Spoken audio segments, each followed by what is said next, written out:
up, guys? Kind of a noisy one. We got a process chiller here.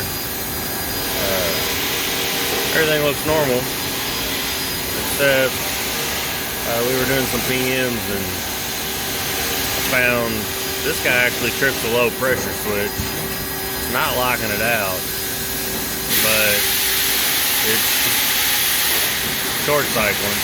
My set point's actually 45.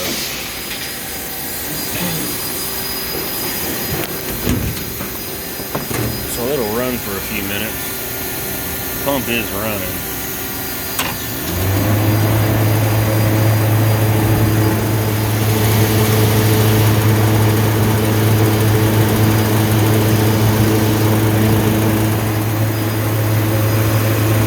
I didn't see any oil in here.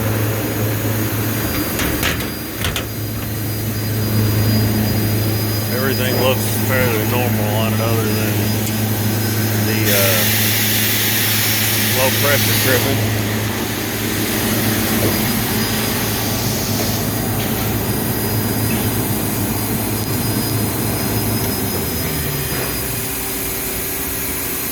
Still P1. And it doesn't lock it out. So this thing's been running. I actually found this yesterday. We're going to go ahead and kick it off. I had to have it running last night. Lines come up. Actually feed over to this welder right here. So they got the line shut down today. We're going to tear this guy apart. Get in here. Get into the evaporator and see if we can't find a leak, because it sure looks like it's low on charge.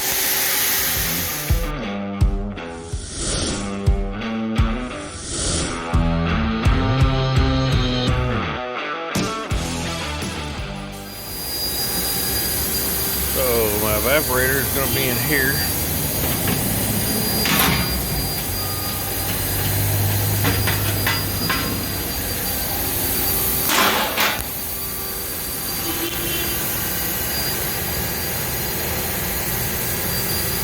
That looks awful oily.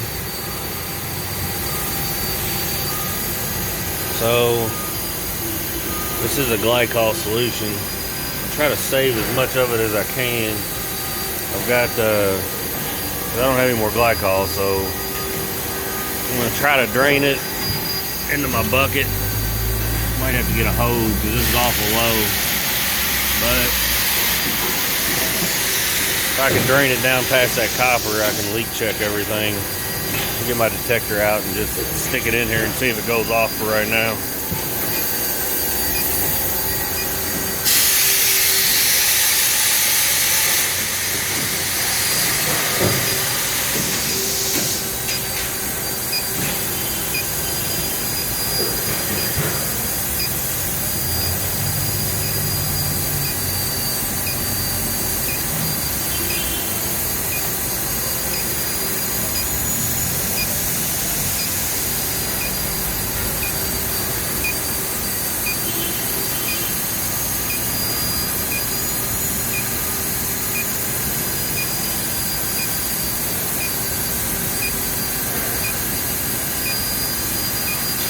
I thought this thing was going to go crazy, but it's not going off.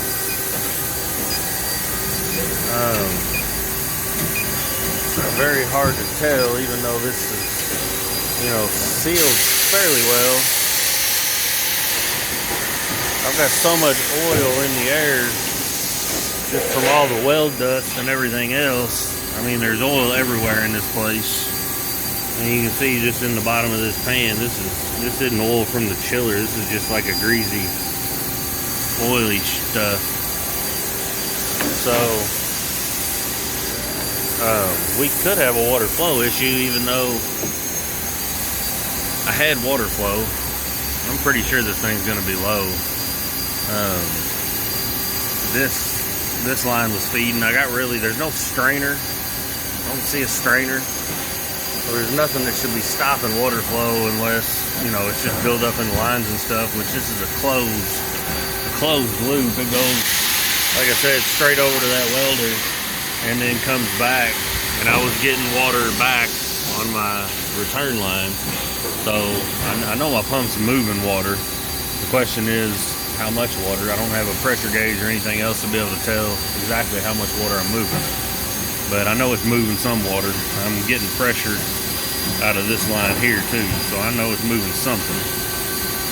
So we're gonna keep on digging. I'm gonna drain some water and try to get in there a little better. I've got some Big Blue. I don't see any oil inside of here. Nothing on the receiver or the compressor or anything over here.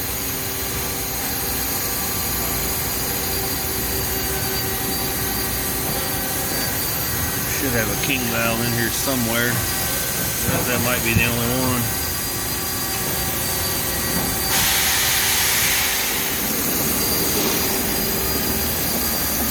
I just pulled my line here. I'm gonna let it fill this up. And it should be dropping the level of that tank so we can get into there.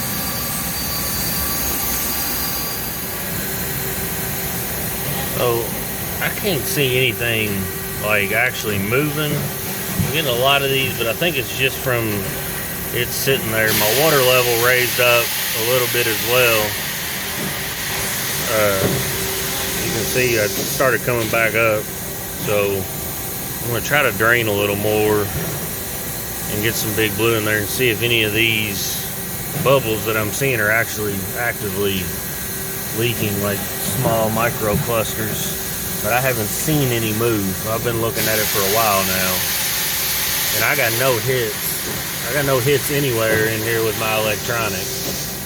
So we're gonna keep searching, and then kind of go from there, decide what we're gonna do. Still getting absolutely no hits anywhere. I just went through the condenser section. This is after calibrating it outside just to be safe that I wasn't getting nothing in the air causing it to not read. I don't know, I'm trying everything I can at this point. I'm just not picking anything up. And it could be down inside this evaporator. But I blew some light nitrogen over here to see if any of my micro clusters would come back, and I haven't seen anything too crazy on that end. I don't see, some of them kind of settled again, but I don't see anything leaking. It could be down inside here. I mean, honestly, in any case, if it's not here, anything back in the condenser, even on the tops of these, I could repair something here, but when it comes to getting down on that plate, you're not going to fix anything like that anyways. So I have a feeling I'm going to keep leak checking. I'm going to try to find something. I want to see a damn leak, but then we'll throw some gauges on it. We'll get a temp drop across our dryer, just verify it's not restricted, and then probably let them know they probably need an evaporator and charge this guy up if that's what they want to do. I mean, it's got to run, so I'm going to have to at least put charge in it. There's no way around that. Honestly, nobody even knew there was a problem because it's been maintaining that 55 degrees. All of our other chillers around here run at 55, so just walking up on it, normally it looked normal because it was at 55 degrees. But I saw the low pressure alarm and then realized my set point was 45. I don't know why the set point's 45 here and not everywhere else, but it must be something with the welder over there they're using. So we're gonna keep looking and then come up with a game plan, figure out what we need to do. Still haven't found the damn thing, but I am seeing a big old bubble right there. It didn't just appear, or it didn't float around from somewhere. Put a little mark on top of that U-bend. I'm gonna go electronic back on top of it to see, but I bet there's a bunch of pinhole leaks like that all over this thing. I don't see any more, anything huge, but it could be down inside that water too.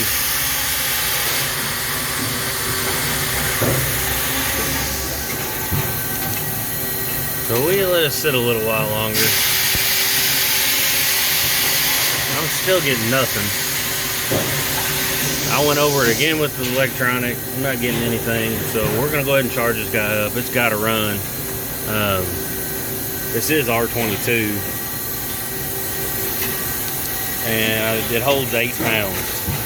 I had to verify via the manufacturer because it doesn't specify the refrigerant charge, but we got Measure Quick hooked up. We're gonna get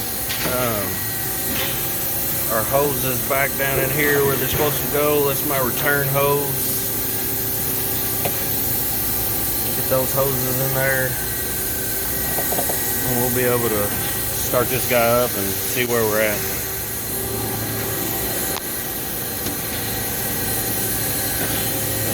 Give it a minute, let it load. I barely got anything in that tank, but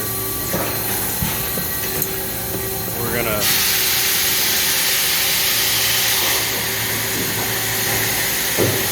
empty that tank out at least. Let's put it in local. There goes my pump.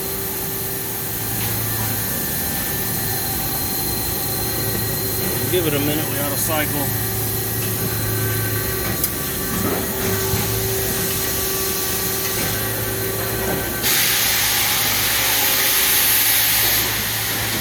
Yeah, 58-degree water right now.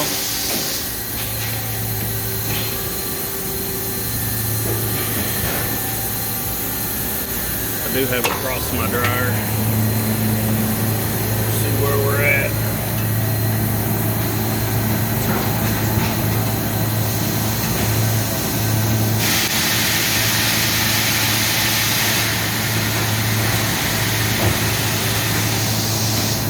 Not much of a drop across that dryer. That head pressure is low. Go ahead and crack our valves.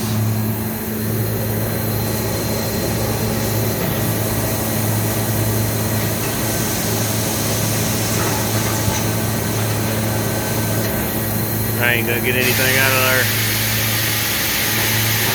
I'm gonna let it dump everything it's got. It's damn near empty. Then we'll go get a new tank. She's definitely leaking. This will get them through. We're gonna tag it. This thing has never been charged. At least not on the tag. The dryer looks original because I had to clear the paint off of it to get my temp clamps on there. Like I said, this thing holds 8 pounds, so we'll let it empty this tank. We'll go grab another one and see where we end up at. Basically, I'm gonna charge it to clear that sight glass.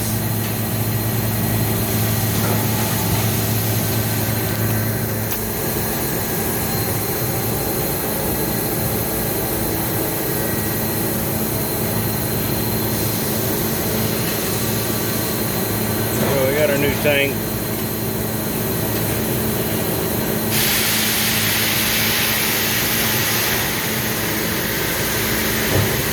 We're pretty close, about a degree across that dryer, but once we get it charged up, that might even out. And then we'll swap back to our compressor and check our superheat, but we're just gonna let it charge as vapor slow right now. I'm dumping on my compressor, so we can do that with R22.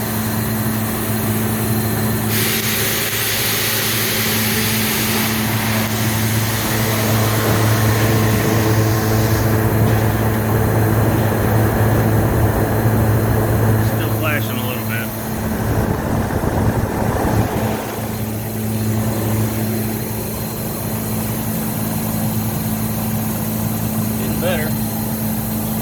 About 2 pounds.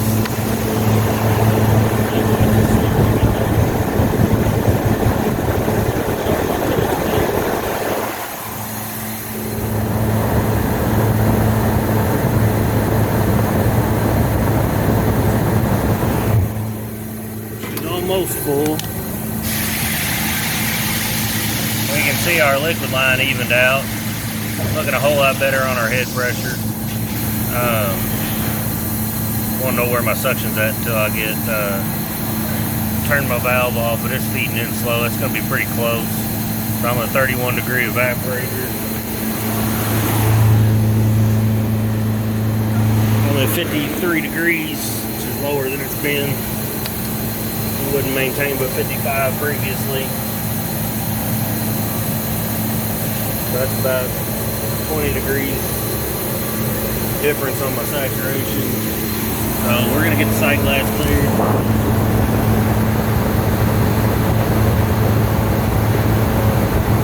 Getting ready to go. I can feel some more heat coming out of the top of it, so we'll check our water temp in and out as well. Let's get the suction moved over so I can actually see my superheat. We're just at about almost 3 pounds.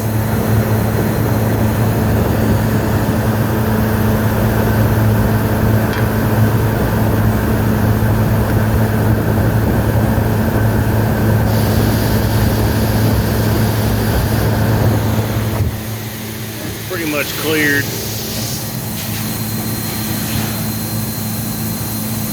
Superheat should come down. We'll have to. I'm bypassing my coil because I got this open right now, but we're going to monitor. We're going to make sure the sight glass is fully cleared, and then we'll take my hose off, get this panel on, and watch it from there. We hit our 44 degrees. I had a clear sight glass. My issue now is it's satisfied, and I got no load because nothing's running. So this thing's probably not going to cycle too often.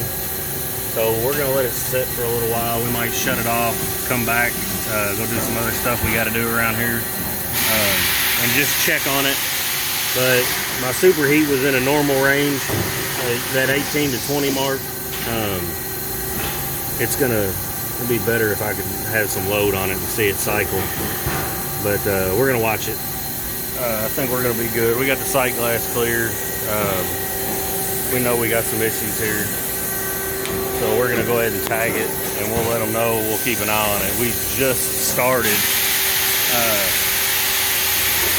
actually doing some maintenance on these things, cleaning the coils out and stuff like that. So previously nothing was ever done to these, and it doesn't look like anything's been done to this in a while.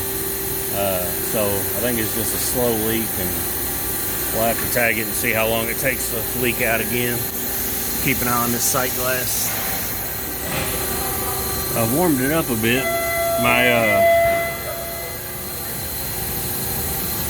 Got to turn it off right now. My superheat was a little odd. I was running 25 to 30 degrees, and then I noticed my liquid line here comes out.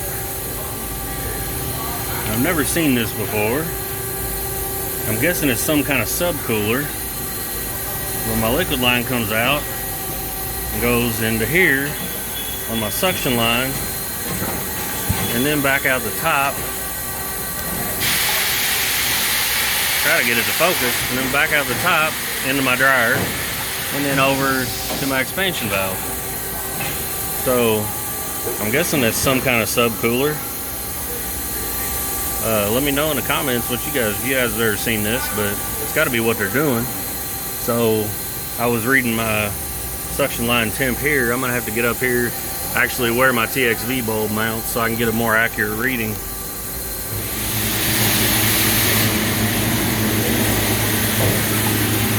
I'm good on that. Superheat looks better now. That's more normal. At 10 to 15 degree mark. Subcooling I'm not terribly concerned about. None of this is going to be perfect. The coil, I mean, we blew out the coil, but it's still not perfect. These things just get dirty. Sight glass is still clear.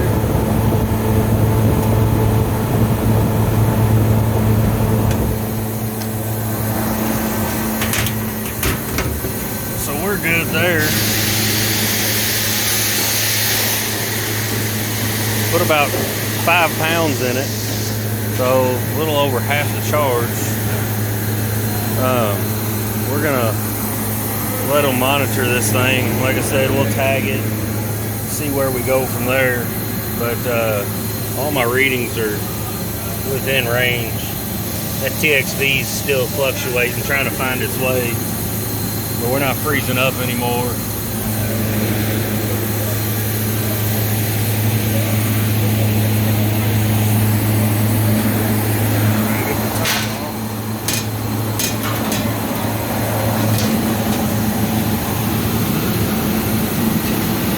Everything looks good in here, so it's gonna get it through for a little while. I don't know the exact age on this thing, but this is probably original to the building.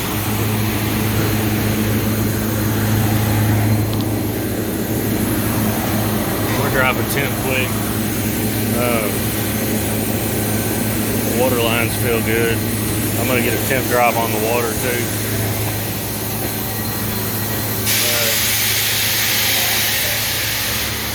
We can see it just does this machine here. You can see the water flow meter there, so we got good water flowing. This one, and then this guy over here. These are just spot welders. See, this one's shut off too. There's my flow meter on this one, but they got a solenoid valve on the inlet and outlet. I don't know how they're controlling that. That's all in their machine. So we're gonna call it good. Tag it, let them keep an eye on it. Leave me a comment, guys. Leave the trade better than you found it. We'll see you guys next time.